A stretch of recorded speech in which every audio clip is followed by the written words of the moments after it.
大家好，我係法庭真相嘅主播子晴，歡迎收睇一周法庭新聞。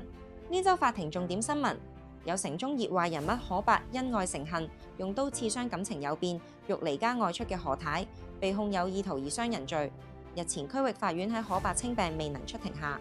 判處可伯監禁2個月。而有自閉症青年3度喺中港城男廁寫光時等多種煽動字句，日前出庭以精神有問題自辯。法官聽取答辯後，日前裁定被告多項具煽動意圖的作為罪名成立，下月中判刑。患癲癇症嘅23歲男侍應，自2024年起喺社交平台發布煽動顛覆貼文，並喺香港多處張貼相關單張，更向他人郵寄復國黨入黨申請書。佢早前承認煽動他人顛覆國家政權罪，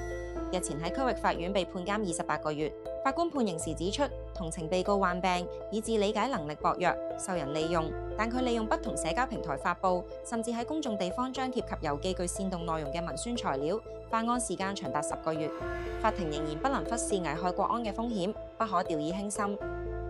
18歲自閉症青年，舊年先後3度喺尖沙咀中港城男廁內寫上包括光時口號等多項具煽動性嘅字句。佢僅承認刑事毀壞，但否認出於煽動意圖作出一項或多項具煽動意圖的作為罪，並以案發時精神有問題作為辯解。法庭拒絕接納佢嘅辯解，只從被捕後嘅錄影會面記錄中，可見其行為表現正常，對答如流。案件經審訊後，日前於西九龍裁判法院裁定被告罪名成立，認為佢清楚知道佢所寫字句中嘅煽動含義，並下令將佢還押至8月12日，等候一系列報告後判刑。上週文憑試放榜之後，有人喺社交平台貼文，訛稱考試及評核局荔景評核中心有炸彈，遭警方網上巡邏揭發，一名19歲女學生懷疑涉案被捕，被落案控以一項炸彈嚇詐行為罪。案件今日喺西九龍裁判法院提堂，佢暫時無需答辯。控方申請將案押後至9月28日再訊，以等候進一步調查。法庭批准被告以2000元保釋外出候訊。城中紅人可伯何圈及何太葉秀定早前婚後關係轉差，何太舊年5月欲離開同居單位時，遭可伯從後用折刀襲擊。